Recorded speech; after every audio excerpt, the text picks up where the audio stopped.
Wow. Hell of a time for my camera to not be working. My camera just bumped off as soon as we ready to start. But you see, that is what has happened sometimes. That's a hot Sometimes mess. it has happened like that. Welcome to the Old Talk. Wait, so you can't turn on camera? He's Yeah, basically doing us a John Cena right now. Oh, I'm turning it on right now.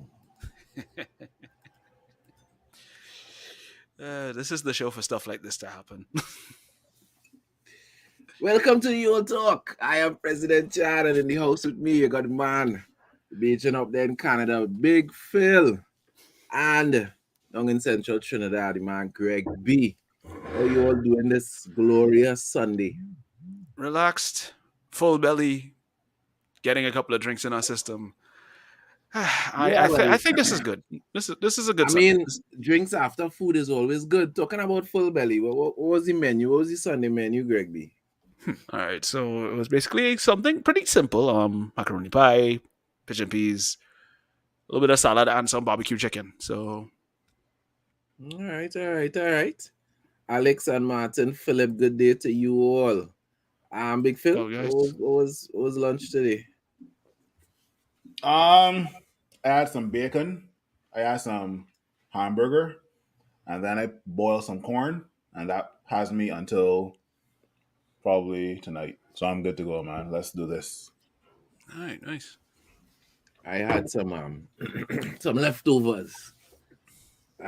Something. I cooked some curry the other day, so I had some rice with some curry. I tried a curry, boy. I had curry the entire week this week, boy. I had tried something different, boy. I had soup yesterday. Why you had curry the entire week though? I didn't have curry yesterday. So I had curry. I had curry goat on both Monday and Tuesday.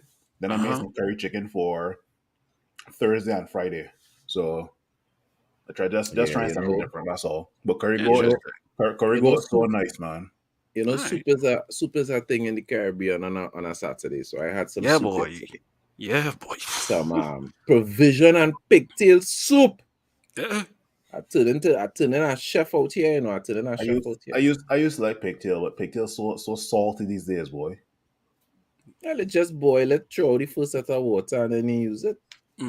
I know people who just boil a pigtail all kind of 4 and 5 times, but to me, where's the sense? If you eat a pigtail and you can't taste it, it ain't making no sense. And gradually, when you boil it too much, it tends to kind of wither away too after a while. So it's like Correct. But people who are not accustomed to the Old Talk, what Old Talk United is about. Old Talk United is just that. You know, it's kind of like vibes are kind of just down vibes. You know, we just here. Yes, we're going to be talking about Manchester United stuff, but it's really a more, you know, dressed down kind of show. So feel free to jump in the Old Talk. Feel free to comment. Feel free to be part of the vibe, part of the scene. You know. I know the thumbnail says, "Why has Manchester United hired Ten Hag as yet? Why are we dragging our feet?" And we're definitely going to jump into that. But, you know, we don't want to start off too heavy as yet. So, you know, guys, Manchester women beat Everton today 3-1. The ladies doing good. The ladies doing real good. I'd get a round of applause for that. I think we need to get some, we need to get an English correspondent so we could get some pics of these Manchester ladies, man. I find ever since James went across to Chelsea, we don't really get no pics. I don't know. Is it that the United ladies don't look too good? I don't know. I can't No. Yo, whoa. I hold high offense to that. I have a mad crush on Ivana Fuso. I don't do that. No, do not do that. I don't know. Her and Ella too are probably the only two women. Get some pictures of the United ladies and send in the group now, man. Let's check out the United. All right. That's a joke for me and Gareth. I love the United ladies, right? But there's one woman that I don't like. Her name was Alex Greenwood, right? You know, she played for both Man United and Manchester City. Yes. I said, well. I know about her. some of these women ain't loyal, boy. Chris Brown sang about that. Let's not go down Bro, that road. some of these women ain't loyal, boy. You play for Manchester City and Manchester United, boy. I don't know. Somehow, let me ask you. Like, I mean, do you all think that that's a big deal for ladies, for football, for ladies football? I mean, I guess the rivalry stems more with the men, but if you really are a fan of the club and not looking at it as just a paycheck, you probably see it more as, hey, nah, we can't do that. That's a line they don't cross. If you know the history of Manchester, I mean, as Greg B said, that's not a line you're really going to look to cross, right? That's you just probably stick with one or two clubs, but like they're not rivals, right? It's almost like if you are going to play for Rangers in season one, and then you go and play for Celtic in For season two, Celtic, yeah. right? Or So it's like pulling a Luis Figo. You play for Barcelona one season and then you jump across and go and play for Real Madrid. It's yeah, like can't that's not really do gonna I that. mean, sit well. That's not gonna sit well with a lot of I people. hear that, but I mean, City was. I don't know. To me, City are only recent rivals. I don't look at City as a bold rival all the time for Manchester United. You know, Liverpool, even Oh that, yeah, not even Leeds Leeds was were one. Yeah, more rivals than Manchester City. So yeah. Well, I get that. I mean, I guess with I the mean, rise look, of we had prominence a with City Michael now, went to City, and I don't even hold it against him at all. yeah, because at the time City weren't a powerhouse. When you think about it, Exactly. Andy Cole went across the city as well too, and they were up, and they weren't a powerhouse then either. It's like you really Yeah, gotta you know. take it more seriously when you see Carlos Tevez went across there after playing for us. Yeah, It's like, that one hurt me though. yeah, again, Tevez hurt. it was kind of like a I slap won't in the lie. face. And for me, it's like I kind of disassociate Carlos Tevez with Manchester United, even though he was a part of the Champions League winning team. It's like, yo, we don't talk about you, we don't talk about Angel Di Maria, and we don't talk about Gabriel Heinze. So it's like three of the last five Argentines have done us dirty. So it's like, yeah, I'm good. But also back to the women's football, right? There isn't much focus and there isn't much like trending with regards to Manchester United and women's football, right? There isn't much of a spotlight there. So I mean Yeah, that's our, you just gotta go and look for it. If you're ready, go and look for the ladies stuff. It Hmm. do really pop up on your feed, you know. it's true. So yeah. I mean, I know there's a Facebook page that's dedicated to the women's team, so it's like, all right, that's one thing you could see they're getting an avenue there. And actually, I'm friends with a couple of people on Twitter who basically kind of follow them back and forth. So shout out But to Natalia. don't get me wrong. They're two sets of minded women that I follow. I follow the minded women that play football, and I follow the minded women that pose in minded jerseys. If you know what I Yeah. mean. I can leave it at that. Oh my As a goodness. special crowd. Yeah. Yes, they are. They are. They're a fun crowd too. Yeah, very, very sexy, very appealing crowd. Let me see if I can do some on my camera as well. Am I the only one that And doesn't yet, need to as adjust we the talking camera about the today? ladies, the under 12s played, I think it was either yesterday or this morning as well, and the under 12s beat Burnley 12-2 Yes, with goals from young Kai with Rooney. young Rooney, Kai Rooney scoring 4 goals. I wonder if Ronaldo's son played in that game, because I know Ronaldo's son's supposed to be on the team, as well as Ryan Giggs, Giggs. man. Yeah. Ryan Giggs' son is also supposed to be on that team. I don't But know. I mean, Definitely heard. you'll highlight Kai because Kai scored 4 goals. You know what I mean? Yeah. Well, every they got certain teams that just getting bent over in the last couple of days, boy. Look, Bar- Barbados football team is one of them. Burnley is one of them. Everybody getting bent over, boy. Look, Yeah. What happened to that Bajan team, boy? Phil, boy, 9 only get from Trinidad and Tobago. I mean, I know it was just a friendly. It was no official game, but still 9-9 is plenty. 9-9. Boy, That was a like I said, gangbang. I saw. I only saw the result the morning afterwards, right? I know that we were playing Trinidad and Tobago because I was following Ghana and Nigeria because they're playing a World Cup qualifier, and I know that Barbados and Trinidad were supposed to play that same night, but I said RO on live score on the live score app. So I said no problem. It's only when people were sending me the score line, I was like, wow, okay. At the end of the day, look, as I told you guys before this podcast started, right? There's just some Caribbean countries that will never make it to the final stage, which is the World Cup, and Barbados is one of them. I think we have to realize that. I can speak from a Barbados perspective, right? We pump our resources into the sport called cricket, which I find is the most boring sport in the world after baseball, right? People want to pump money into cricket and cricket only, right? Now, at the end of the day, we may not have the resources, right? But we should at least divide up those resources. We are already good at cricket. We have Barbadian cricket legends who are part of the West Indies team for the last 50 years. Why not take some of those resources and pump it into football, right? It doesn't make sense trying to send a Barbados team to play or qualify for the World Cup or even Olympics, right? I guess we're doing better in track and field per se because there are some people in Barbados that are on scholarships that get sent to the US and all over the world, right? When it comes to football, is a no for me, right? When last I was in Barbados, there were probably maybe 2 or 3 football pitches that were like at a level that other teams could come and play on. But there were times I used to play football in Barbados, and we had to play on pitches that where we had to run up a hill and all this stupidness to score a goal. And you look to kick a ball, and the ball rolling back down to you and all this BS, man. Wow. But anyway, I mean, that's a good leg training pitches, exercise. I'll give him that much. break ankle pitches we just call them in Trinidad and Tobago. Break ankle pitches. Yeah, boy. You have all kind of in the ground and under the grass, all kind of things. Yeah. True. At the end of the day, I follow Manchester United. I will try to support Barbados when it comes to football because that's where I'm originally from. Right. By the end of the day, I'm not delusional. I'm realistic, right? I know that Barbados is lacking in certain areas in certain sports, and football is one of them. But congrats, Trinidad and Tobago. And as Greg said, you can find that result on a certain adult website. I will not say it on here, okay? Oh, please, you've been there a few times, I'm sure. Yeah, it's true. As I said, it was just a friendly. So, I mean, you have Canada and Jamaica. It was a friendly, but the scoreline wasn't. Yeah, true, for sure. Yeah, Canada and Jamaica played in some World Cup qualifiers, though that group is the top 3 in that group pretty much set already. Safe, yeah. Bruh.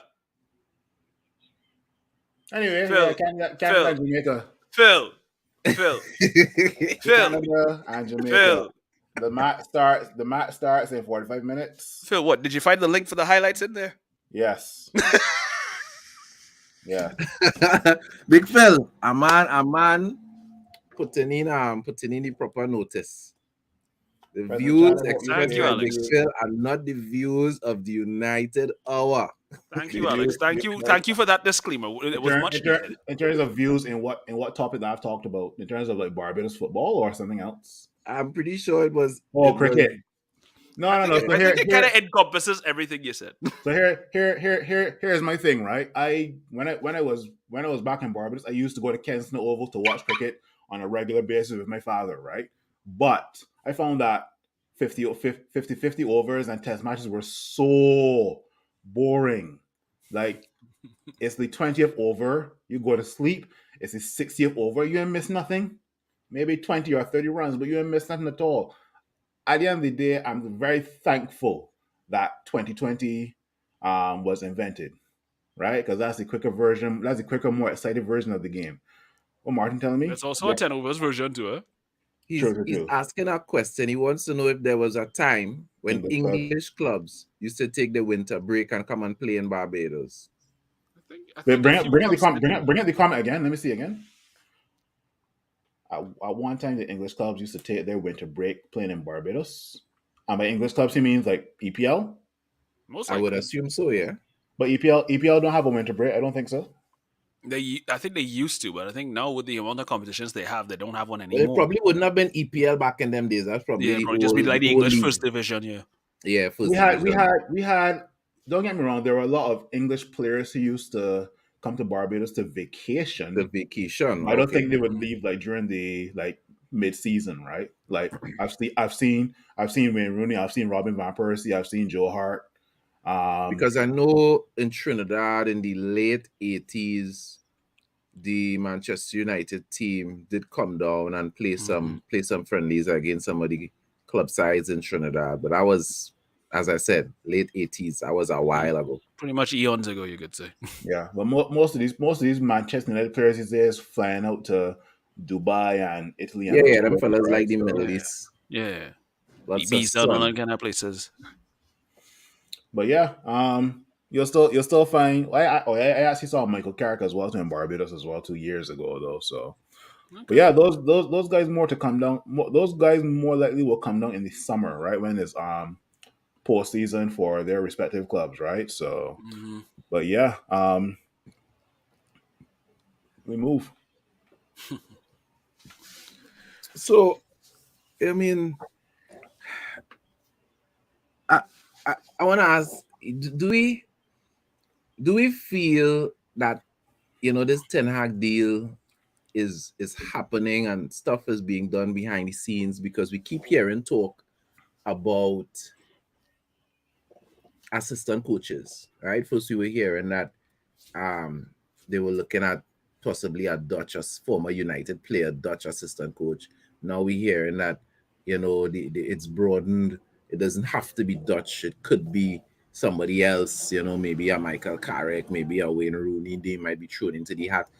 Do those things make you all feel like this Ten Hag deal is happening and they're just biding time to make it official and working on paperwork, or do we feel that the club is dragging its feet and is really not pressing the Ten Hag deal the way that it should? Because I think I saw something from the Mirror, and I know you had to take stuff from the Mirror with a pinch of salt, Hmm. where an article from the Mirror this morning, the English Mirror, saying that Ten Hag is saying money is not an issue. I assume that's in reference to his salary, right? And money is not an issue. It's not like he asking for big money, and he's wondering why United hasn't contacted him yet in terms of contract negotiations. So I don't know. Again, they don't quote Ten Hag, but that is what the story says. How do you all read it? Do you Man, all think it's happening? bringing the guy now. We ain't got, bringing the guy now. We have nothing to lose, right? And whoever Yeah. Ten Hag wants, give Ten Hag, right? If we give Ten Hag the resources that he thinks will make him a successful manager at Manchester United Football Club, bring them in, right? Is all. And don't get me wrong. I know we'll probably talk about the likes of Wayne Rooney and Michael Carrick later on, right? But at the end of the day, it's almost like we're forcing Ten Hag to have a United legend by his side, right? Why not just give Ten Hag what he wants? Did Ten Hag ask for Wayne Rooney? I don't know. Did Ten Hag ask for Michael Carrick? I don't know. At the end of the day, if Ten Hag says, you know what, money is not an issue and I would accept the United job, have it. Have it. We'll give you the resources that you need, whether it's human resources or financial resources, right? But I don't want it to be dragged along. I hope something can be finalized within the next couple of weeks, right? Um, I think, and you guys can correct me if I'm wrong. I think Ajax is still in first in the Eredivisie. Yeah. Yeah. Okay, are they? Do they have like a mammoth lead or Last time I checked, it was a 2 point lead. Yeah. So a 2 point lead? Okay. Let's be real. If Ajax is one of the most successful clubs in Holland, right? If Ajax win it or don't win it, it's not really going to affect Ten Hag's resume, nope. right? But I think Ten Hag wants to do it as a professional. He wants to leave a good, I guess, taste in the mouth of Ajax fans, or Ajax players, right? So, will he wait till the end of this season of the Eredivisie season?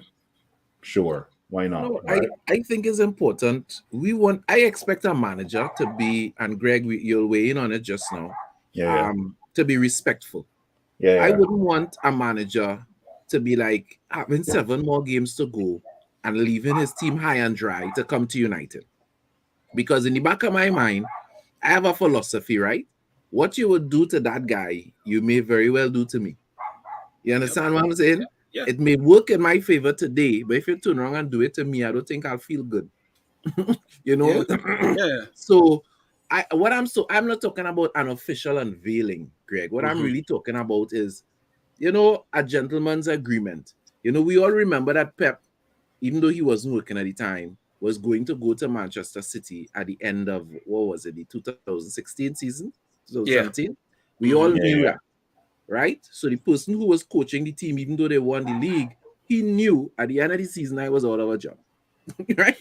Everybody knew this is where Pep was going. So I'm not talking about Ten Hag leaving.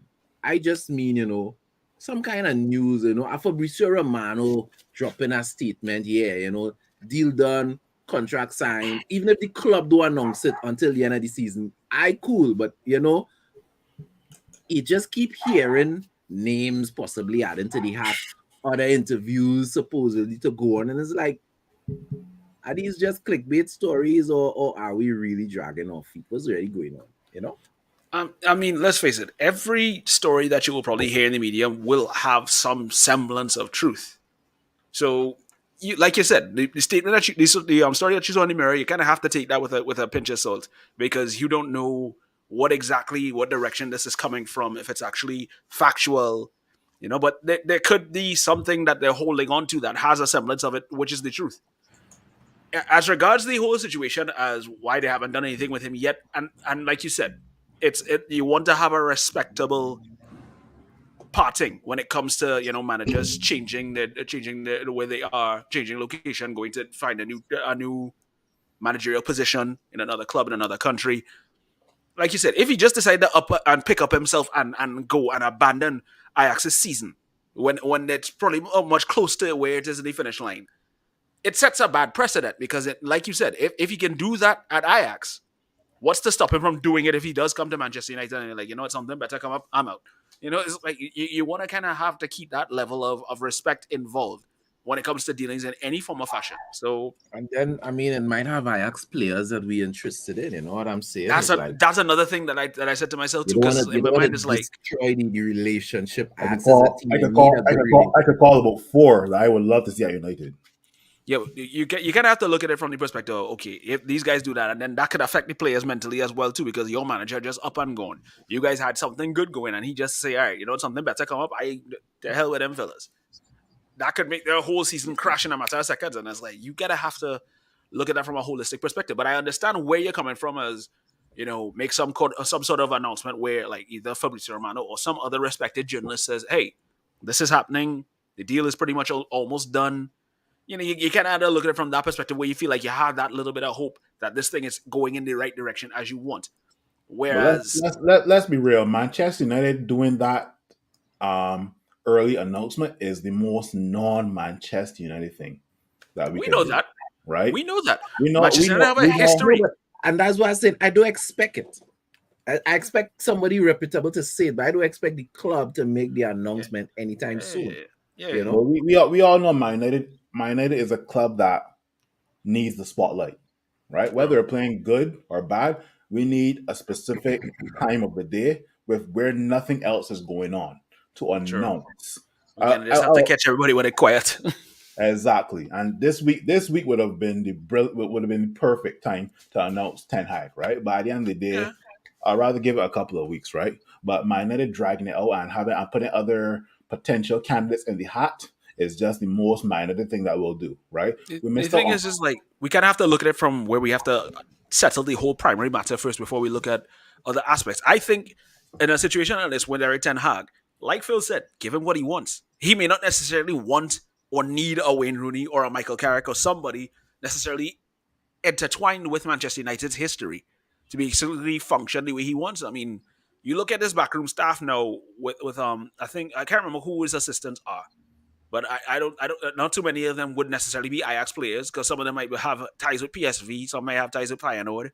You could look at it and you say to yourself, he's basically brought together a group of people that understand the philosophy that he wants to impart on the team. So it may not necessarily be that I they have wanna to have Manchester United DNA in total. They will have the ideas, they will have the the mindset of what is required to be successful. It doesn't necessarily mean that it has to be somebody within the confines of or someone who's associated with Manchester United, player or otherwise. Yeah, I hear that. Good afternoon to Lee Phillip and the man of the hour, Mark Lewis. You know what I mean? Mark Lewis is the winner of the One Love United promotion. Well, at least the first one, because we're going to have others. So Oh Mark gosh, you don't Lewis. win the jersey while you behave yourself. but I want to ask you all a question. I came across some info about Ten Hag, a video where Ten Hag was saying that his philosophy is very much based on Pep Guardiola's philosophy, right? And I've been investigating a lot about him and seeing a lot about how he plays and how he has Ajax playing, and they like to play this high line, very high line. And one of the things with Ajax this season is Ajax hardly concedes goals. They score a lot of goals and they don't concede a lot of goals. They like to break up the play in terms of win back the ball quickly. And, I'm looking at the style of play and I'm asking myself, we're talking about a clear out at United because of mentality change. But I think we might actually also need a clear out just to get people who could play this kind of And football. I was just getting to that. We can bring this. Ten Hag can bring a style of play to United. Do we have the players that are disciplined enough to say, you know what? Let me inject myself with what ETH is saying, and boom, let me apply it for these next 30 plus matches in the EPL, right? Because I highly doubt we're going to be the Champions League next year. So let me just implement this into the next 30 matches in the EPL, and can we compete with the likes of City, Liverpool, even Chelsea as well too, right? I kid you not. If we can chase down the likes of City and Liverpool to the last day and not win any trophies, I'll be proud because that is progress, right? That is progress. If we lose out or come third to City and Liverpool by 4 points, right, and win no silverware, I can work with that. Obviously, you'll want to win like the FA Cup and the Carabao Cup along the line, right? But if we can chase down the two of those guys until the last day, I don't mind. I don't mind. What formation does he favor? It's more of a 4-3-3. Well, Yeah. when I used to follow, like when Donny van de Beek and De Jong were there, right? He used to be like a 4-3-3, but he never played like a number 10. He played like 2 8s and like a 2 8 6, and a 6, yeah. right? So Well, that's what I was not going to say. It kind of fluctuates from a 4-2-1-3 or a 4-3-3 because really and truly, he always likes that front three. And not like how we play a 4-2-3-1 with one on top and two wide players. He likes that front three with the two wide players, you know what I mean? And I think we'd enjoy it as United fans. I'm reading something here from the evening news. They're saying that he traditionally likes to play a 4-3-3 or a 4-2-3-1, and sometimes he can rotate it to a 3-4-3, and that's just that also incorporates the ball playing centre backs that he has, so it allows them to be more expansive. it's almost similar to well, Inter Milan. Inter Milan played with a 10, right? So, but back in the Jose Mourinho days with Inter Milan, where he had when he had Eto, Goran Pandev, I can't remember who the third person was up top, but Wasn't it uh, Balotelli? No, um, was a Argentine guy. Diego Milito. Milito, yeah, Diego Milito. So Milito, yeah, yeah. Milito, Goran Pandev, and Asano Eto. But what he had in the spine was Snyder, Stankovic, Cambiaso. Cambiaso, right? And then Walter Samuel and Lucio was probably the best defensive partnership at that time, right? And Maicon before Gareth Bale destroyed him.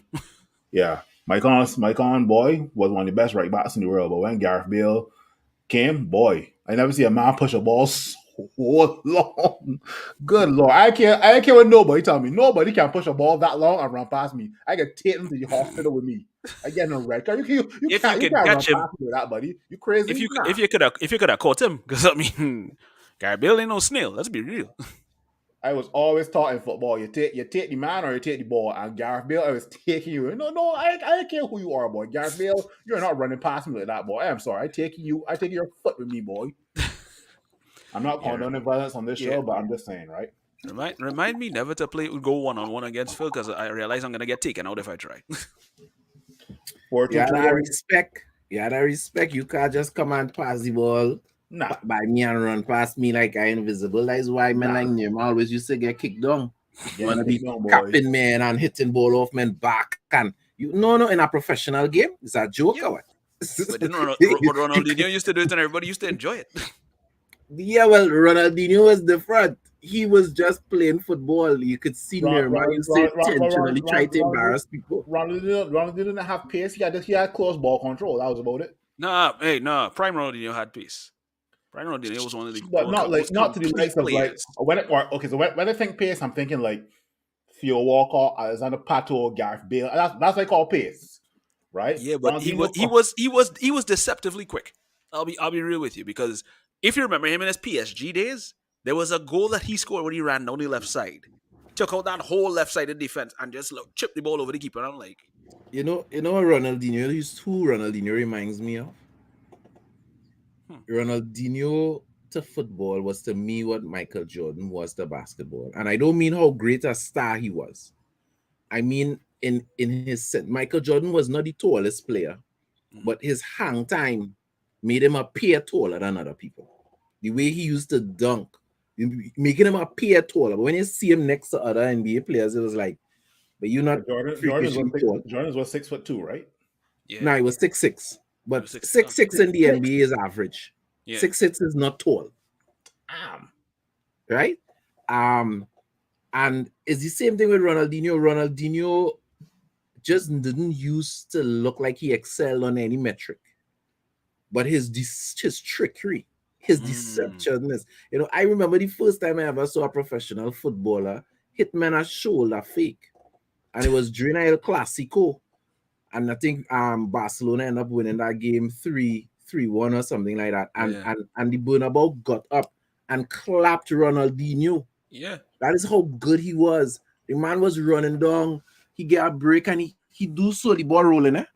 And man will use the foot to fake. Ronaldinho ain't move his foot. He running straight with the ball and he do so. And the defender grab it and go on. So he hit an He literally left Sergio Ramos skating across the ground. Yeah, Like, man just going left and right and he just going straight with the ball and it was amazing. I just want to remind people with all this Ronaldinho talk is good, but before Ronaldinho, there was a guy by the name of JJ Okocho. Okocha. Okay? Ronaldinho's mentor, okay?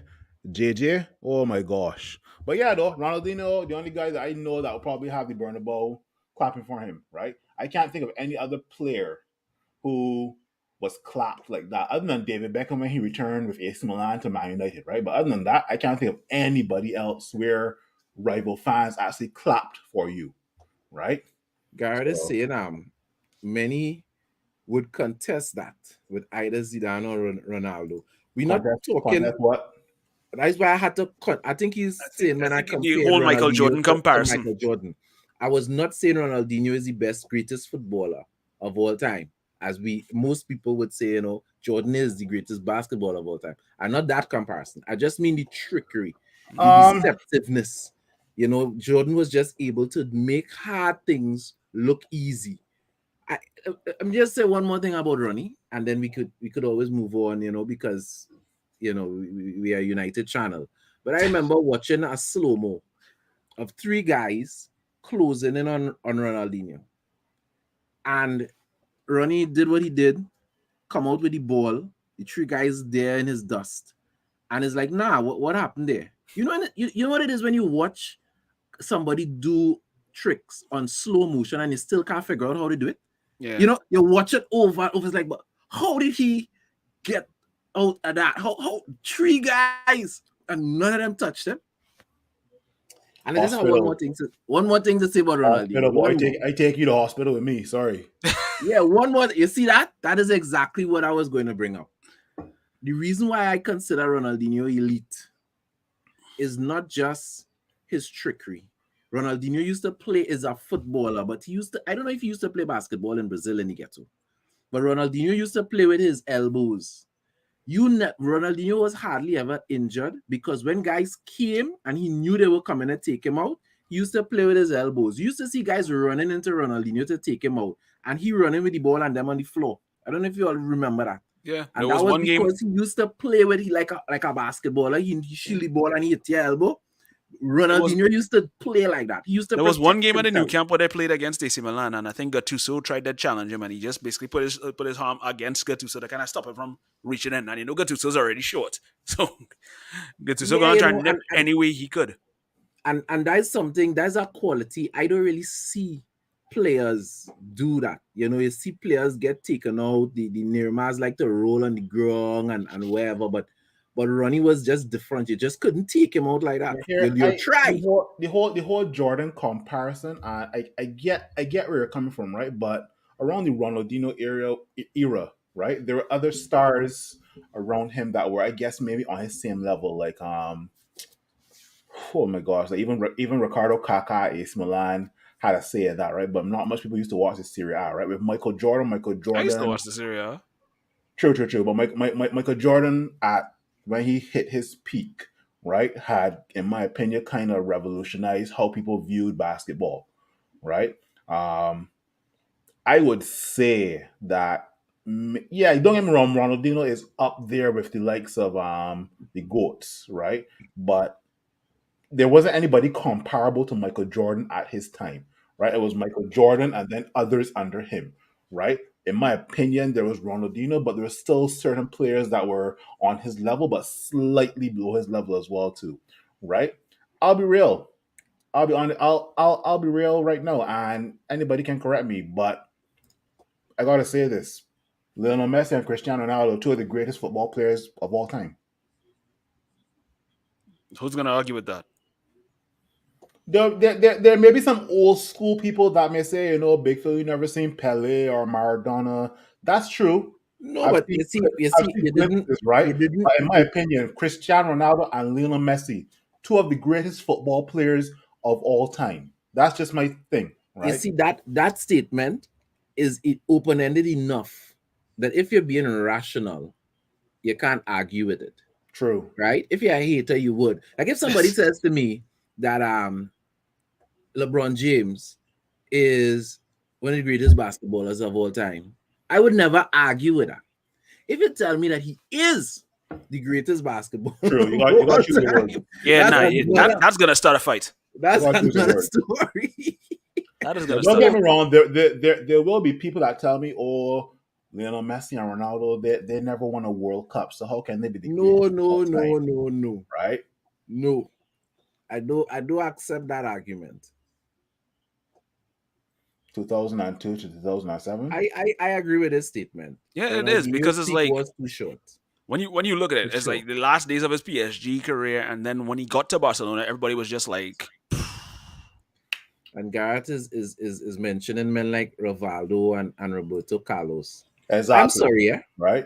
My one image of Roberto Carlos was when let me rephrase that. My lasting image of Roberto Carlos was when we played Real Madrid, and Giggs got a ball, kicked the ball, and was running down the wing, and Roberto Carlos was running behind him full speed.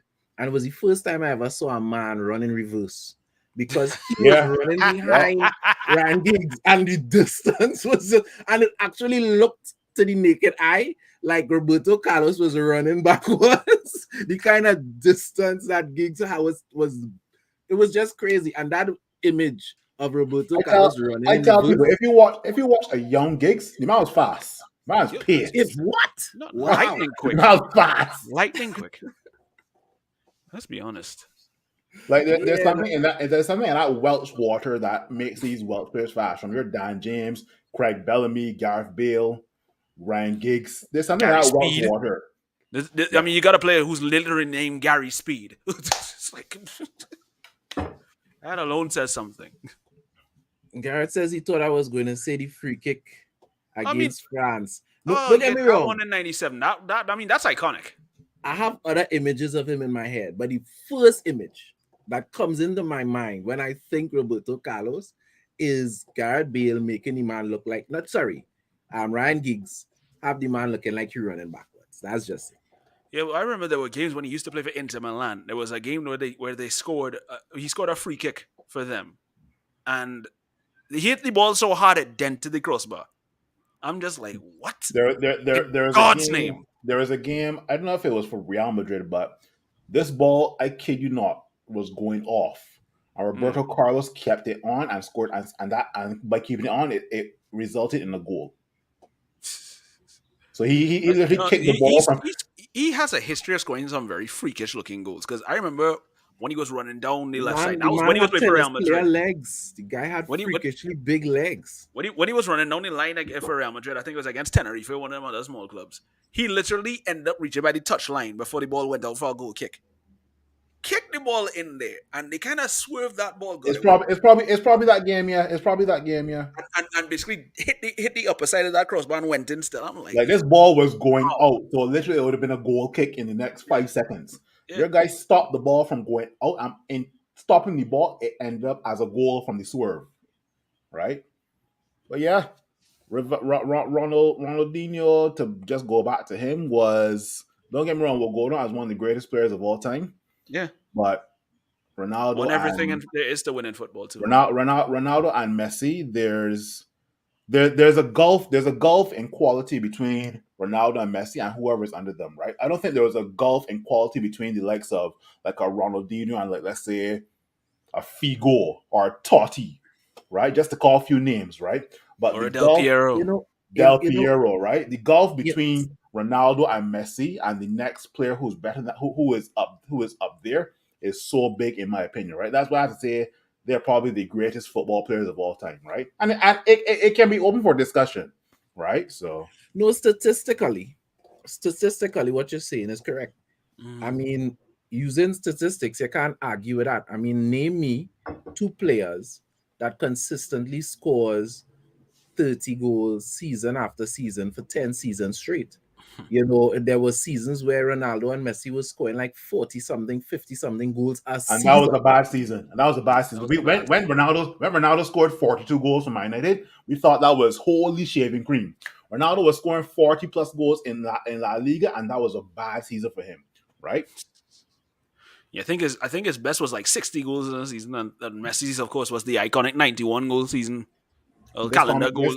this comment here is true. Ronaldo and Yeah, Messi yeah. do have their fanboys, but everybody loves. Yeah, Ronaldinho is one of those players you can't really hate on. And Brazil Ronaldo too. I mean, True.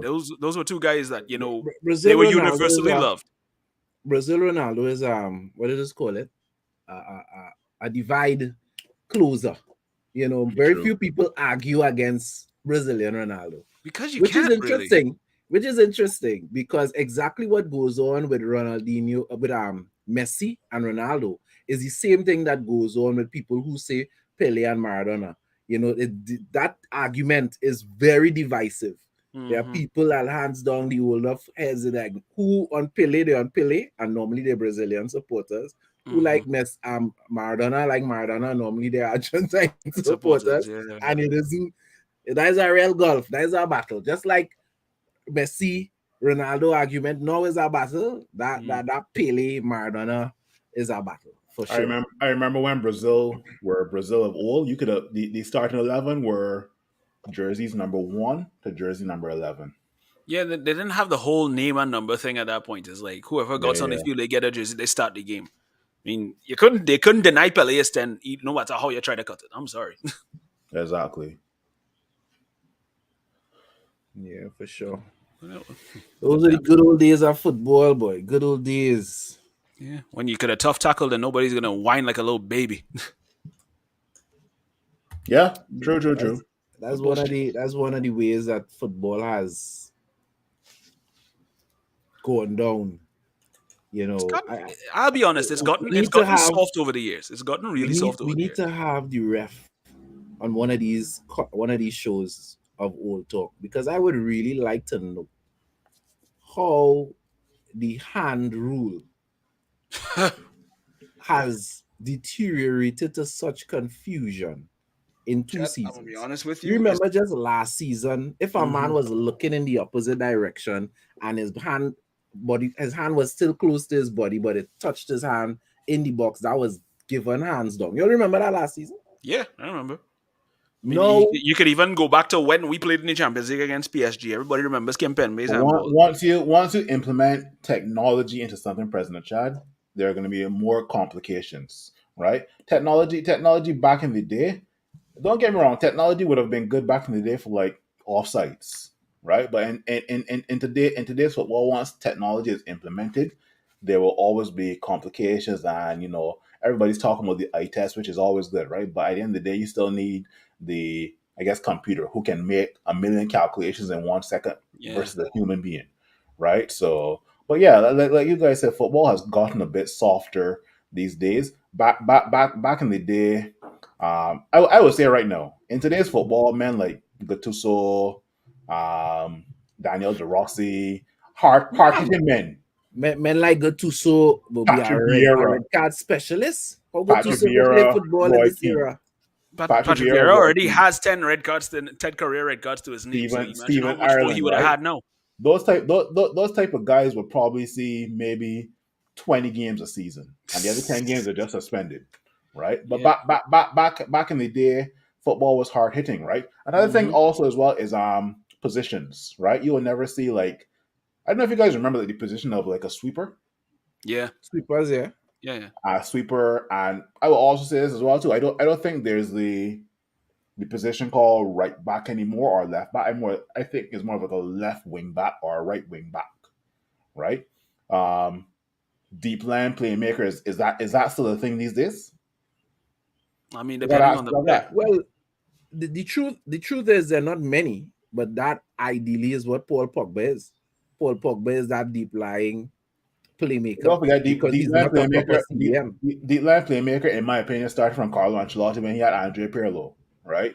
So Yeah, he that's made one. he made Andre Pirlo a deep land playmaker at AC Milan. Then Even Liverpool if kind even Juninho could be considered that as well too, because there were times he played as a 10, and then there are times he would drop deep and spray the ball. That would be that you could consider him a deep line playmaker as well.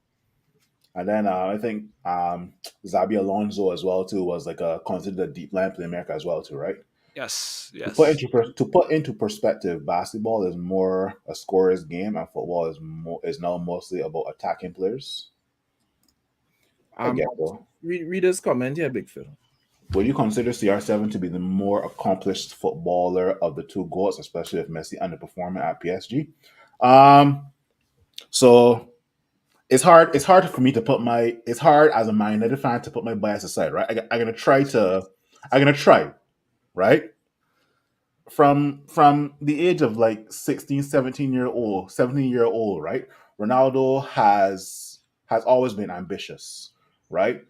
From what Ronaldo had to go through with his father passing away, and he had to like be sweeping the streets of Sporting Lisbon to feed to help his mother put food on the table and what's not, to him coming to England, right? And having Sir Alex Ferguson as that second father figure, right? How he has dominated world football from where he came from, right? Everybody wanted to write off Ronaldo from his first 2 seasons at Manchester United. Oh, he dribbles too much. Oh, he doesn't pass the ball, right? But what can you expect from an He's a 18 show pony. slash All kinds of different. exactly? What can you expect from an 18/19-year-old player, right? Long story short, every team that Ronaldo has gone to, he's put them on his back, right? And this is no discredit to Messi, who is a one club football player, right? But Ronaldo has done it in England. He's done it in Spain. He's also done it in Italy, right? And that's why I'm more for Ronaldo and giving Ronaldo the edge over Lionel Messi, right? Like I said 2 minutes ago, trying to put my Man United bias aside and trying to talk as a football fan first, right? Now, Lionel Messi, a lot of people don't know, was given steroids at the age of. When he was a baby, Lionel Messi was given steroids, I think so, right? Because I thought it there was was growth hormones, but growth hormones, yeah, I think it was yeah. either growth hormones or steroids, right? But don't get me wrong, Lionel Messi was given a system where he can adapt, right? So Lionel Messi had the resources of Xavi and Iniesta and Sergio Busquets, and also a great defensive like Carlos Puyol and Piqué, right? And you know, at the end of the day, when he had those resources, he did extremely well. He exceeded expectations, right? But a lot of people are now kind of seeing what Lionel Messi is doing in PSG right now. He's not cutting it the same way, right? A lot of people are seeing kind of like the downfall of Lionel Messi when Pep Guardiola left, right? But Ronaldo did it under Sir Alex Ferguson. He did it under Jose Mourinho. He did it under Zinedine Zidane. He did it at Juventus as well too. So at the end of the day, and don't get me wrong, Ronaldo has also done it for Portugal as well too, right? Lionel Messi has also done it for Argentina, but a lot of people are asking why can't Lionel Messi replicate his performances for Barcelona like he did for Argentina, right? Argentina has a plethora of talent from even back then when they had Cambiaso, Ever Banega. Those were probably two of the best defensive midfielders in the world at the time, right? Ever Banega was at Valencia and Cambiaso was at Inter Milan, right? Had the likes of Gonzalo Higuain, Sergio Aguero, one of the best up and coming young strikers in the world. Lionel Messi as well too. Gonzalo Higuain. I thought he was a flop, but anyway, who else was there? No, right? But that's the point I'm getting at is that Lionel Messi had so much talent around him in the Argentine football team, right? You can't tell me around when Ronaldo was up and coming, who were the likes of players that were on the same level as that Argentina team? You could probably call Quaresma. You can probably Figo was still call playing. yeah, but Figo was Figo like was still playing when Ronaldo was young. That was the Yeah. first Euros. That was the only time they played together. yeah, that was Greece. That was Actually, no, Greece they World played in the Tour, World right? Cup too, 2006. Oh, okay. My Oh yeah, bad. true, true, true. Figo, Yeah, yeah, Figo yeah. and Deco and Maniche, well, Pauletta was on his last legs. But yeah, but you gotta ask yourself: was Yeah. Pauletta and Manis on the same level as like your up and coming Aguero, Banega, Yeah, true. Cambiaso? Right, True. Cambiaso True. was one of these True. guys that was probably one of the best defensive mids ever. Right? You know, my thing is just to piggyback a little bit on what Phil was saying. One of the things I look at is Lionel Messi came up in the Barcelona system. Exactly. He's a La And Masia product. yeah, he moved from the youth system to the senior team, playing in the same Barcelona style. And Lionel Messi excelled in the Barcelona system, but Lionel Messi is no different than an Ajax player. Like when they leave Ajax, they pop down. You know, and I'll tell you why I say that. It doesn't matter how great a player is in a system. If you're great in your own right, if you're great in your own skill set, even if you take that player and you put him in another team, he lifts the team. And when you see Lionel Messi perform for Barcelona, and you've seen him his entire career perform for Argentina, is chalk and cheese. Even when he Exactly. has a good game for Argentina, which is not often, it is not the same Lionel Messi. Yet you could take Ronaldo. He spent his youth career in Portugal. He developed in Manchester United. He went to Spain. He went to Italy, and he's been a difference maker everywhere that he went. You know, in different systems, You're in talking different about styles, you're talking about and 2 decades of being able to play at the highest level at yeah. different So environments with different players and to still manage to excel. That says a me, lot about you as a player. that is why he gets the edge. I always tell people, if you're asking me to build a team, right? And you say you could only get one, Messi or Ronaldo, and you're not guaranteed to say you know exactly who the other 10 out of the 11 is going to be. I'm going to pick Ronaldo. And I'm going to pick Ronaldo not because all of his qualities are better than Messi. No, Messi is a way better dribbler than Ronaldo. But I know, depending on the quality of the rest of the 11, Ronaldo could still perform. With Messi, there's a question mark. If you know the rest of the 11, yeah, Messi could shine. But if they're not Messi type players, he's I not must, going to I shine. must, I must also include that there's no part of Ronaldo's body that you can't score with. Right now, I had this argument with a Barcelona fan years ago, right? And I brought the statement that Lionel Messi hardly scores with his right foot and his head, right? Barcelona fans sent me a Facts. compilation. Sent me a compilation. The only time I've in that compilation, the only time Messi scored with his head was the Champions League final against us. That's what I saw in the compilation, right?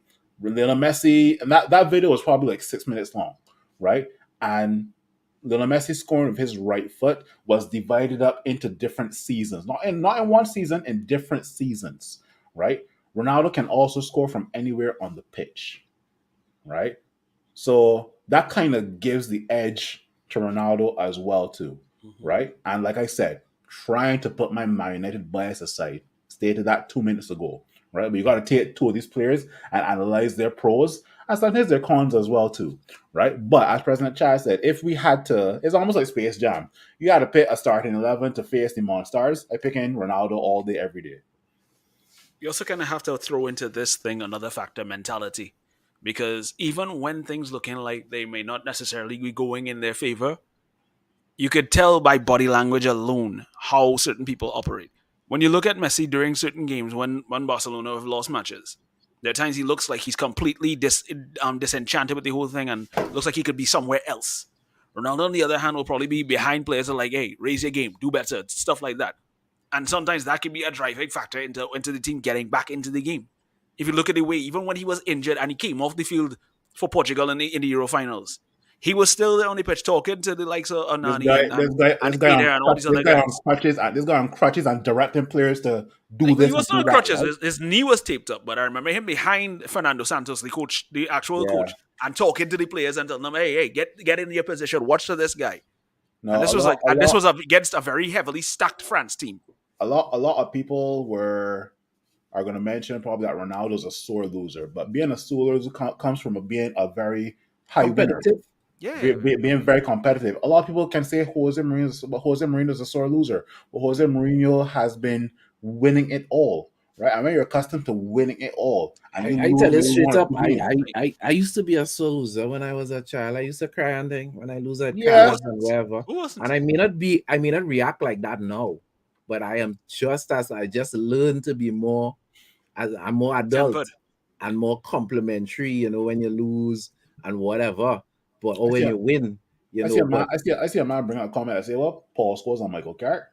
I don't get The it. deep lying playmaker thing. Oh yeah, true. Yeah. But like Paul Scholes was playing higher up for Man United. Yeah, In when the he Premier started off, he was initially a striker, but he moved into the number 10 role as he got older. and then he even moved back. He Yeah, moved back, behind. into the twilight of his career, he started to play deeper. So you saw I don't, that he had versatility. I don't think after Paul Scholes we ever played with a number 10. I don't think so. We've never had like a cam. I don't think so. It's always been Well, I think Rooney kind of operated at that from times. well. Rooney was more of a second striker, right? So Yeah, That wasn't Rooney's natural position. exactly, But that's just it. and that was after Rooney, Cantona and Paul Scholes, the next real 10 we had was Bruno Fernandes. We really haven't had since True. Paul Scholes' time to and, now. it amazes me when I talk to Spurs fan.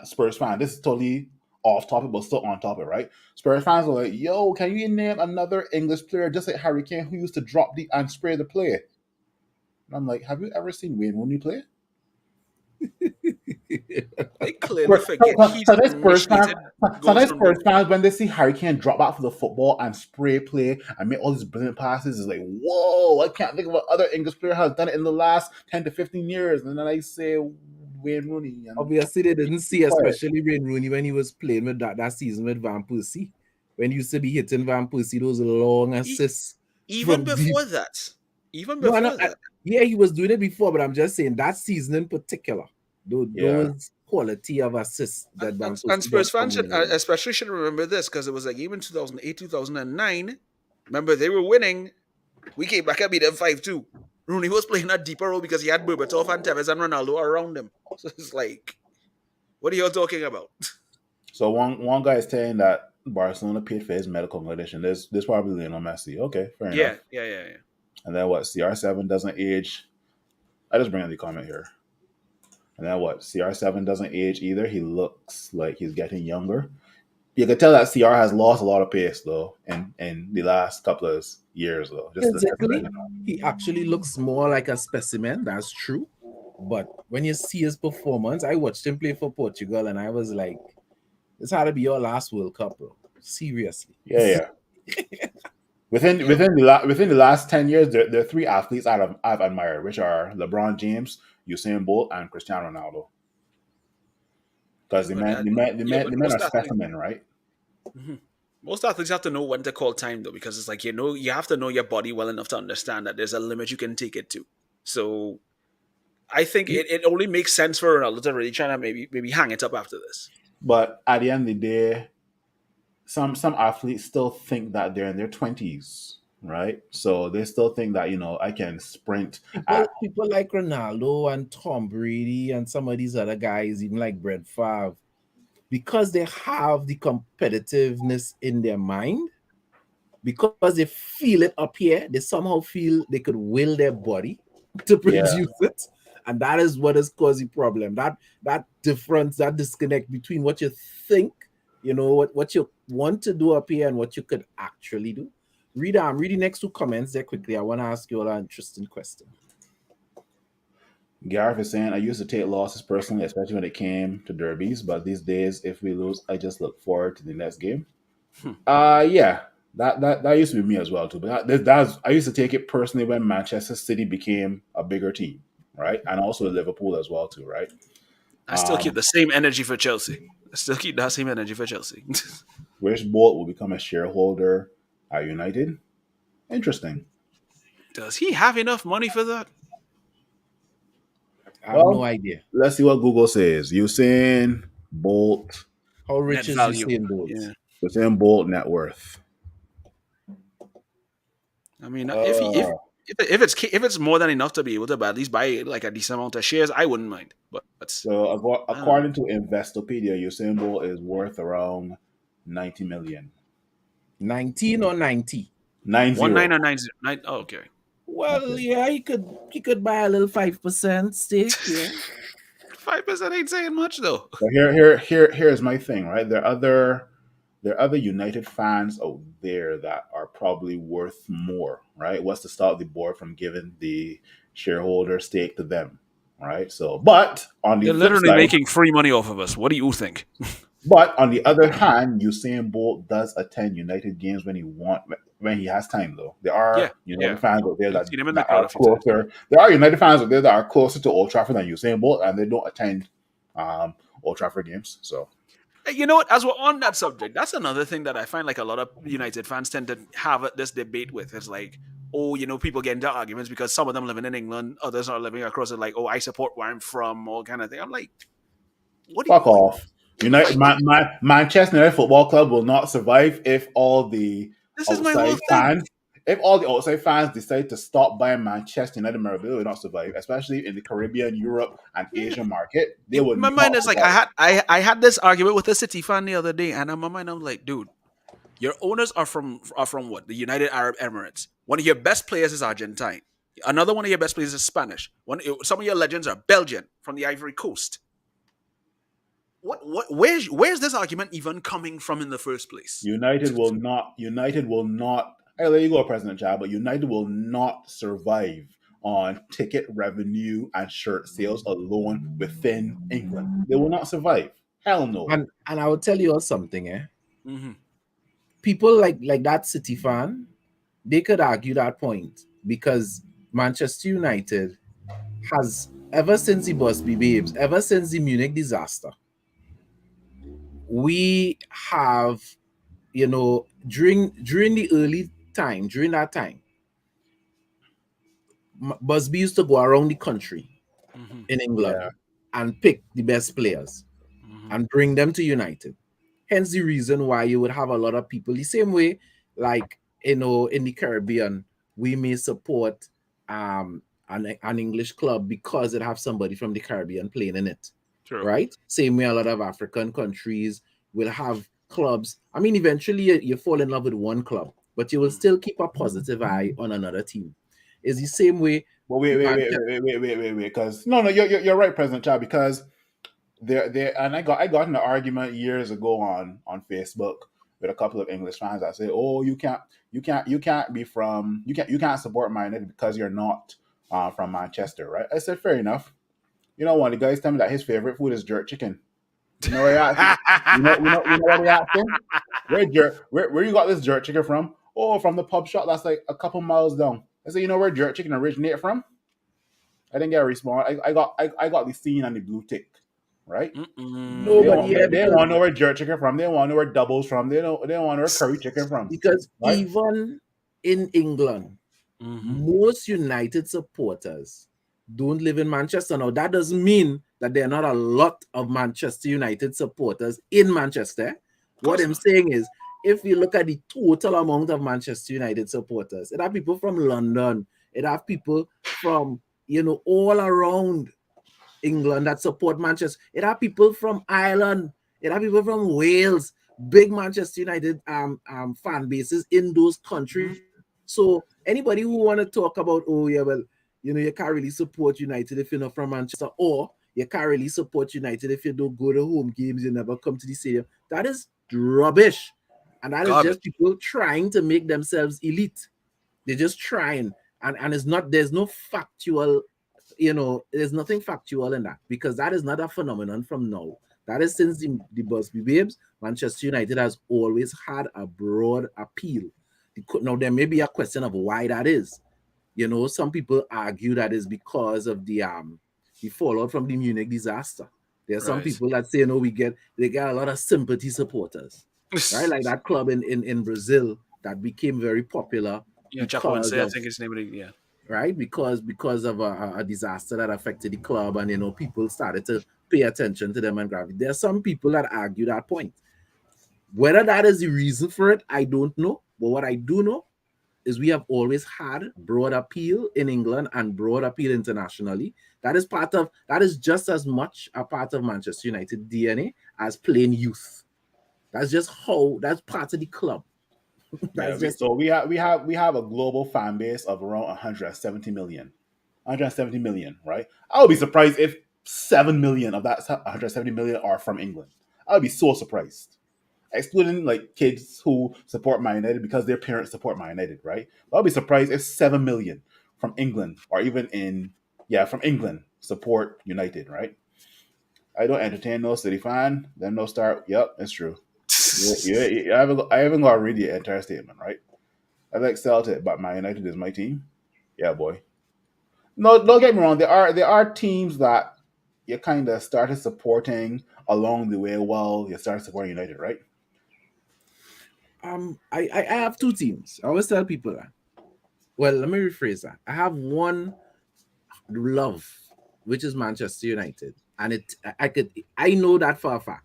My other team is Ulfa, which is Juventus, and I don't go out of my way to watch Juventus games. I don't ever miss United games. I do I keep an eye, my left eye on the table on Italy. I pay attention to what is going on with Juventus, but I don't miss a United game. So obviously Yeah. United is my club. But I've always liked Juventus, from the black and white kits to Baggio to, they've just had a lot of players that I really liked and follow, and managers. So I always like Juventus. But strangely enough, one league that I've never had a team, Mhm. right? Because when I was younger, I would watch Dutch football back in Ajax. I would watch German football out back by Munich. One league I never had a team was Spain. I couldn't stand Real Madrid and I couldn't stand Barcelona.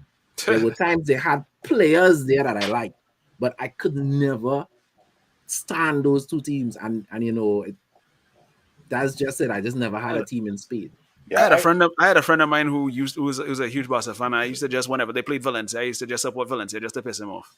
And I remember the Champions League game in 2000 in the quarterfinals when they knocked them out. I was like, I, I I, just I developed. I don't want to say hatred, but I just didn't like Real Madrid because they used to come and take all of our players from Van Nistelrooy, Ronaldo, Heinze, Beckham. Beckham. Yeah, it's They like used to take all of our players. they tried to take the hair from us too. I'm like, yo, what? Yeah. So I never was a big fan of Real Madrid, right? But at the end of the day, you got to give respect where respect is due, right? They are the most successful club of all time, right? Well, yeah, So And well, to some extent, they had a head starter because English teams were not involved yeah, in they were Champions ineligible to, League. to play because of the Hillsborough disaster and other stuff that happened. So it's like Yeah, it so set us back a bit. so So Real Madrid had a head start because trust me, I think English teams would have had a lot more Champions League wins or European Cup wins We if probably would have you had know. more too. We probably would have had a lot more. Yeah, they won because Real Madrid won 5 Champions League in a row in the 50s, right? Yeah. Yeah. But is that what Carlton said? Some years ago, Pakistan was held hostage in Afghanistan. Okay. He said he listened to United games to maintain his sanity while in captive. Hmm. This was Interesting. probably years ago then. Not Interesting. now. Interesting. Probably years ago. And Yeah, I yeah. actually did some. You actually did some research as we're talking about the Champions League. I mean, the team who has the most losses in a final in the Champions League. Real Madrid. Nope, I am going to Juventus. say, yeah, Juventus, yeah. Oh Juventus, yes, right? Juventus yes. have lost 12 finals.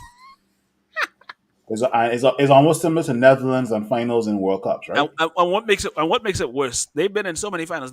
We have more Champions League trophies than Juventus. Yeah, That's a hot mess. They haven't won the Champions League since 1996, I think it is. Last time I wore a Juventus jersey was when Juventus was playing Real Madrid in that final. Mm. I went to a sports bar and I wore a Juventus jersey that I had. And it's the last time I wore. I mean, don't get me wrong. I kind of knew Juventus was going to lose, but as I said, I mean, I would quicker wear. You wasn't getting me to wear a Real Madrid jersey. So, My brother was a huge Juventus fan because he had this huge fascination for Del Piero and Pavel Nedved. I used to like them because I liked Edgar Davids when he was the playing only there. thing Juventus I have now is a cup Oh, wow. that I keep my pens and pencils in. That's the only thing Juventus I have right now. Everything else is just United all over the place. and if you look at the Champions League history, there are some teams that will never make it to a Champions League final. Like you will never see like a Bayern Leverkusen or a But they have Monaco. made a final though. No. I mean, as of now, in the Oh, last now maybe 10, okay. No. as of now, as in the last, let's say, 10 years, right? There's some teams that used to make the final back then that they will never see a Gladbach, final for again. example. Whew. Yeah, Celtic. Leverkusen. Could you imagine Celtic even making a semi-final, much less a final? That would be surprising if that ever happens. What about oh gosh, I see in the logo. Monaco and Porto. You'll never see that again. I see in the logo. Then the second Where or they third from? division now in England. Nottingham Nottingham Forest. Nottingham Forest. Could you imagine the thought of Nottingham Forest in a Champions League? That would Wow. be quite the That's comeback. not, for us. just saying that out loud sounds like a fantasy. Hey, well, look, they still have more Champions League trophies than Arsenal and City. Yep, true that. And mind you, the very same Arsenal team they just knocked out the other day out of the FA Cup. So I'm like, I watch Arsenal fan. I'm like, dude, why are you mad? These guys are 2-time Champions League winners. They're better than you. That's one thing with your history. It don't really matter how bad it gets. The history is still a history. Nobody can't take that from you. Yeah. City fans will hate us for the fact that we have those Champions League trophies and they haven't won one yet. But no matter what they do, it's like, dude, that's just the reality of the situation. Carlton is saying United is the most popular team in Asia, and Arsenal is the most popular team in Africa. That's kind of understandable, I guess. I mean, you think of like the likes of Park Ji-sung and Shinji Kagawa playing for us. It's kind of like that's understandable. And then when you look at Arsenal, you had the likes of Kanu, you had Lauren, you had Kolo Toure. Of course, that is, Yeah, and I'm telling you something. I am really looking for Manchester United at some point to have that really big South American. I don't know if I keep forgetting his name. What's his name? Big Phil? Pelestri? United youth who went to play who get called up from Argentina. Oh, you talk about Garnacho? Alejandro, our player. Yeah, Alejandro Garnacho is his name. Okay, sorry. Alejandro, yeah. I hope he really blows up, because once we get a South American player that blows up at United, either Brazilian or Argentinian, I think we're gonna have a lot of fans in South America. I really do. My ideal dream is if Alejandro Garnacho blows up, right, and see him linking up with Cristiano Ronaldo, and then you ask him like 3 or 4 years later, who's the best player of all time? Oh Lord, you trying to get that boy kicked out of the national team? You are Mm. trying to get that boy kicked out of the Who, national If team. you if you're talented who is enough, the you best ain't getting who is kicked the out of best the player you've ever played of all time? Is he from Argentina or is he from Manchester United? Mm.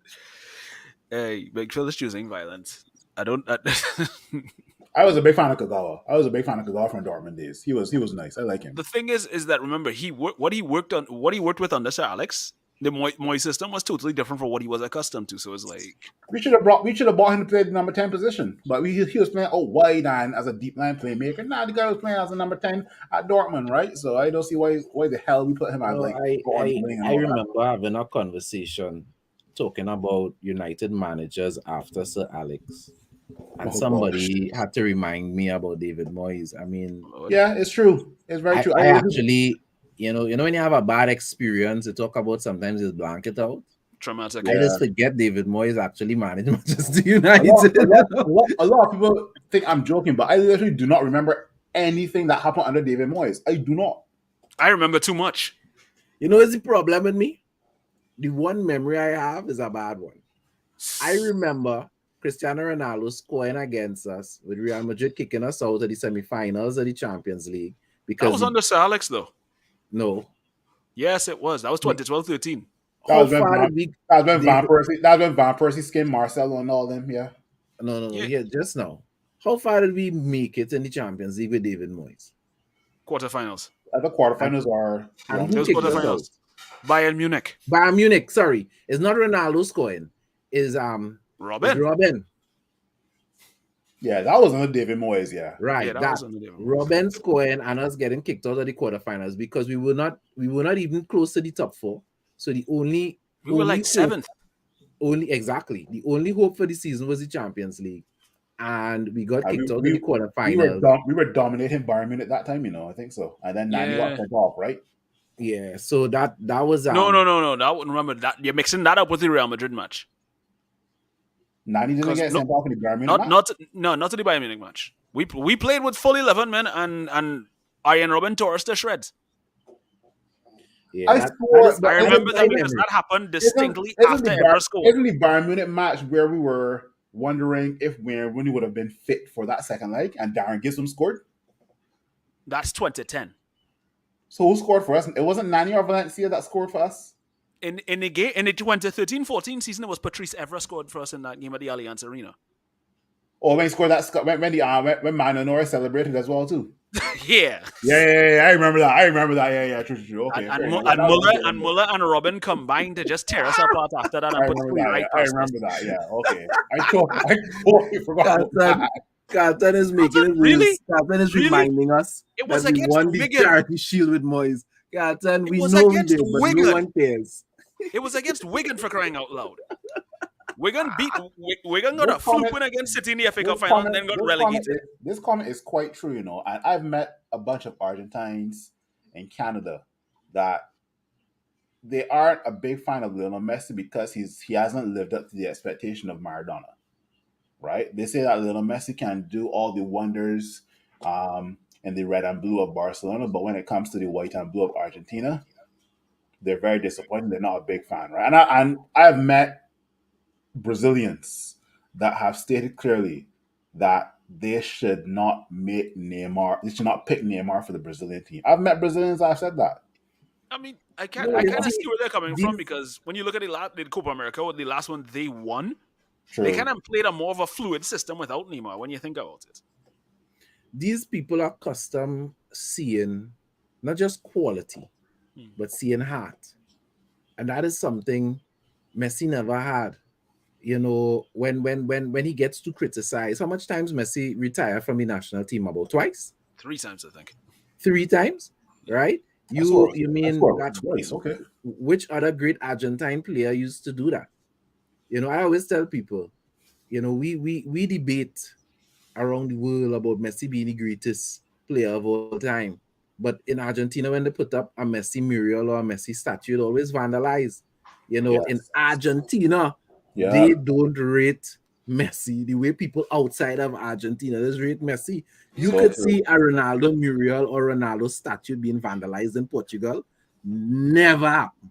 No, I mean, it's like the top three names that you usually hear with Argentina are Diego Maradona, Mario Kempes, and Gabriel Batistuta. So And those are kind of like, I don't know much about how much Messi has done for the community in Argentina, whether it's like Buenos Aires or Rosario. Well, well, Ronaldo has done a lot of charity work for in that's also Portugal, one of the reasons right?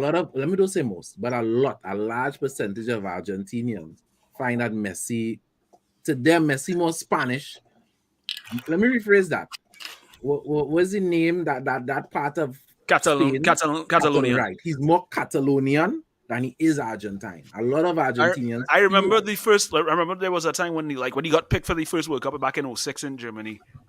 It was him. It was Riquelme. It was Crespo. It was Tevez. It was Riquelme was a a lot of wonder boy. Wow. yeah. I mean, apparently he and Riquelme shared the same birthday, so they had a little gathering in the dressing room and well in the hotel room that they were staying in, and Messi was there, and everybody's like, "What's he doing here?" Wow, fact that Argentina had the likes of Riquelme and Juan Sebastian Veron, and these guys still could not win a World Cup, boy.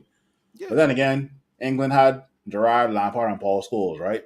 And Sol yeah, but Campbell. they can't. The side that Argentina had back in 2002 was super stacked. Oh You had a yeah, prime Walter Samuel, Roberto Ayala. You had Juan Pablo Sorin, Javier Zanetti, Batistuta, Crespo, Claudio Lopez, Javier Saviola. You had all those guys. Even Claudio. What was his name again? Saviola, boy. Wow, what a name, There was boy. another guy who was there that I think is Kanija. I think it was his name. He was And a part of the team they too, had and they still couldn't even get out of the group. They had Ayala in defense, right? Yes. Yeah. And who was the goalkeeper at that time? I think it was Hermin Burgos. I think was the goalkeeper for them at that game. Yeah, Yeah, I that's remember what, they drew with Argentina and England beat them 1-0. It's like they couldn't even get out of the group. Sweden destroyed them in the last game. on next Ole Talk, we gotta bring up players that are great, but they will never win a World Cup or an international tournament with their country. That's a We lot gotta of bring people. that up. We've got a Still be laundry top of that list. list, but that's definitely something we could do on the next Old Talk. One of the Zlatan. things, what Zlatan. if we don't have, which I don't expect us to have, our permanent manager and his backroom staff already named. I One hope of the so. things I want us to do on the next Old Talk as well is to go through some of the players. If we had to have a United former player on in the next team, you know what which United player that would be. Brian Well, is we saying should also do is a that a PSG jersey? Yes, it is. Yeah. Last week I had on Ajax to show love for Ten Hag, and this week I just wanna put out Pochettino. That's all I will say. bruh. Let's face facts. I mean, we had to deal with Clive Jack wearing a Barcelona jersey in his profile picture for weeks on weeks. And there's all talk where anything flies, right? So I'm not even wearing a football jersey right now. I just don't care at this point. If I didn't wear my Trinidad and Tobago last week, I would avoid this week. But I tell myself, people might say, "But it was only one jersey you have." Or what? Oh, you? but I kid you not. We have been talking for an hour and 20 minutes, and I did not know time was flying that fast. Time flies when you're having fun. It's time for us to shut it down. It's time for, Yeah. When you're ready. cheers. You know, as we always say, or I should say, as I always say, you know, Hey, I say it too Devils don't sometimes. die. Okay, I say it too sometimes. Yeah, you know, Red Devils don't die, we multiply. So, you know, we appreciate the support, we appreciate the comments, we appreciate everybody who was here and will talk with us on this Sunday. You know, we have football coming back next week, but obviously we're gonna have a lot of content in the week. Carlton is saying, since this is Old Talk, what?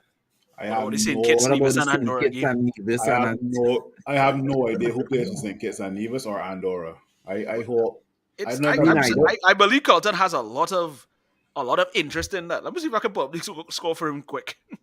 Yes, Garrett, I saw your comment. I don't know if we highlighted it about the ladies team, but at the beginning of the show, we mentioned, I think Gareth said he wished he was there because there were like 20,000 fans, right? yeah. Yeah. But we did mention the Apparently ladies Andorra game. won the game for Carlton's We sake. actually Andorra started the won the game. program. We started the program talking about the ladies game today, Right. and how we beat Everton. So that's why I really didn't highlight the comment at the time, because something we touched on earlier in the program. Yeah, call out the scores there for Carlton. It was 1-0 to Andorra. That's all it was. I'm trying to see Another topic we should table, right? Because as I mentioned earlier, I don't think some of the Caribbean islands have the resources to make their respective teams qualify for like World Cup, right? So I guess another topic we can table for next time is, so we just made one team and call it the Caribbean, right? That's like how so do like the West Indies for football. the West Indies for football, like how Great Britain does it for the Olympics, right? But we can table that for the next Ole Talk. I don't want to get into that right now, but that's going to be a bit subjective and controversial as well too. So next Ole Talk. People, thank you for being here. Thank you for joining us. And from everybody, every member of the United team, the United Our team, enjoy the rest of your weekend. Good day, everybody. Hey, if you appreciate what we're doing here at the United Hour, please like, please subscribe, and let's grow this community.